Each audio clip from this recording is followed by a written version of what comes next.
Okay, so let's say you had an infrastructural state, which it means, it's not an organization that has a right to govern you, but private or public, whatever you call it, everybody in what we would now consider a nation is a part of this organization.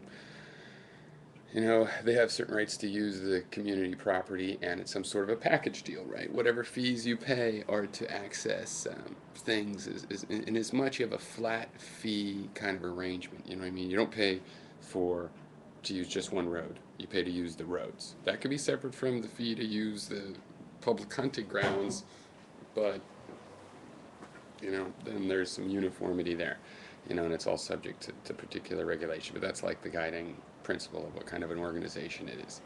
Okay, so how should you fund this sort of an organization then? It's not a government, so it can't just come and say, give me your money, which is the idea of taxation. But it can charge a fee. Now, if the government was private right now but owned all the same property, it could get away with a much bigger fee than it actually charges because, you know, I mean, you can't leave your house without it. Okay. But obviously, we have rights so that it can't do that. We have some rights to leave. You have rights of egress even if you don't own property and these kinds of things. And I think this is why we have them. But so anyway, without the moral right to just draw taxes because the government says, well, we want it. How do you fund the state? There's a couple options. I mean, there's one that's just like taxes, which you just consider that a fee, and you have fee classes, and since this is what you call a joint venture, then you would in the partnership, you'd have certain rights to various kinds of things, and to be assured that the fees were arranged in certain ways that you could all agree on ahead of time and stuff. But that's just like taxation. The other possibility is that the infrastructural state enters baseline businesses. For example, socialist states will have been known to, own auto companies and stuff. Now, the private auto companies don't like that because it can be an unfair advantage, especially if the government is corrupt and, makes laws to favor its own cars, which a lot of people, including me, thinks is somewhat inevitable. But you can mitigate that with law and vigilance. But there is an issue like that. But I think some of the best solution would be just in the mission statement of what kind of a vehicle. I mean, basically, for one thing, this would be, if the government ran an auto, it would, you couldn't waste a lot of money on frills and innovation even.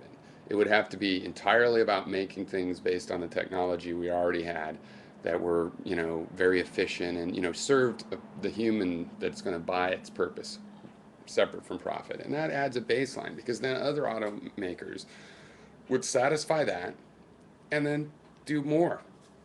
And I don't even know if the auto industry is the one you want to go with because it definitely should be an industry that doesn't have a lot of innovations. The thing is, it's possible to build much cheaper and yet modern technology cars than we do, and it's why not have the government make money trying to sell baseline product like that? Well, people have a lot of reasons, and what about when the business goes under and then it's going to get bailed out by taxpayers and so on and so forth. But we're not talking about doing that in America. We're talking about a system totally set up without taxation that would make money in these other ways. Um, you could also just say instead of taxation, have a more direct fee structure because, of course, right now you could be taxed for property and it goes to education. Now, I don't see how you can get rid of that in a society. You need to do that. I mean, the idea is that the people in that area, um, you know, need their kids educated. They need other people's kids educated. So there's some logic there. So it's not maybe as disconnected as you think. On the other hand, you know, we pay money into Social Security and they borrow it and give IOUs and spend it on other things. So that is pretty indirect and arbitrary. So it's possible you'd have just a fee structure, and we could discuss exactly how specific what would have to be the nature of that fee structure. I mean, the main thing is that people don't want to get rid of the government. I mean, you're going to end up with something very similar, but maybe just more explicit.